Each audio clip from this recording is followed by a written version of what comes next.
All right, for this deep dive, we have a really gripping set of sources, excerpts from The Great Challenge of Life. We're charting this incredible transformation of a feared Taipei gang leader into a beloved military conscript. It's a fascinating study in identity, really. We're looking at one man who basically lived under two completely different names. Two different names. Yeah. On the streets, he was Oikia, or Big Pine, a Joe, too, a boss. But in the army, he becomes Dallin, the Taipei Single Dragon. So let's start with Big Pine.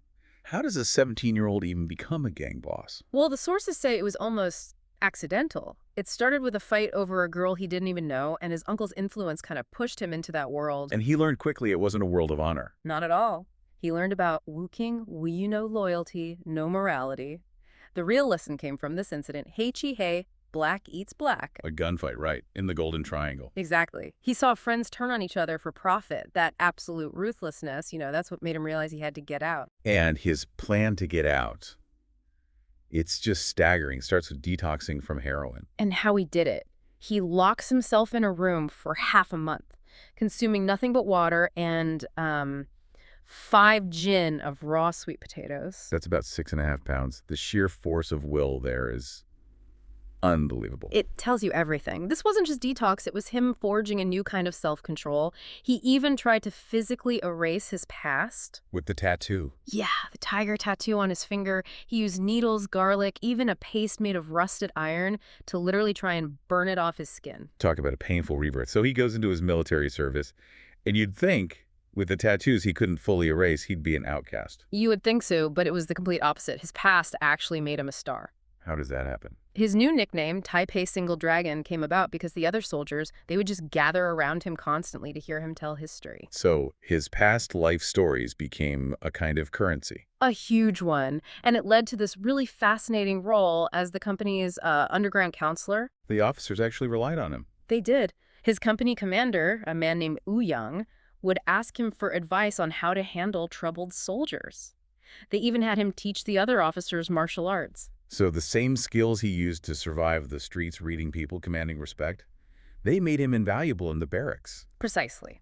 And then he started applying those street smarts to logistics. Case in point, the Ghost Guard shift. Ah, the infamous 2 a.m. to 4 a.m. shift at the haunted ammo depot. The one nobody wanted. He saw fear as a market. So he starts taking bribes, I think it was $50 a shift, to cover the duty for other soldiers. But what about the ghost? He handled it. He started leaving offerings of food, buns, and the ghost apparently made a special request for a braised chicken drumstick. You're kidding. He professionalized ghost management. He solved the problem. That same ingenuity, it carried over to his job as the procurement officer. Oh, absolutely. The barracks had no refrigeration, so he just builds a walk-in fridge out of cleaned-out sink, huge blocks of ice, and coarse salt. Which meant he could buy fresh food. And their meals became the best in the whole regiment. But my favorite story is how he handled the vegetarian meals for the officers. He had to make them taste good on a tiny budget. So he used strained chicken and pig bone broth for flavor. And when an officer found a piece of fried lard in his dish, he just calmly said it was a special kind of tofu. Brilliant. But that kind of success, it must have made some people angry. It did. The camp commander, who was corrupt himself, tried to frame him for taking kickbacks right before he was discharged. But it didn't work? It couldn't, because he never actually took a bribe. His street smarts kicked in, and he just threatened to expose the commander in military court. He walked away clean. So as you reflect on this whole journey, it really makes you wonder, what does it take to maintain your integrity when you're surrounded by moral hazards, whether it's in the underworld or the military? And that's the ultimate irony, isn't it? The intense self-control he had to learn just to survive on the streets. The discipline from detoxing alone.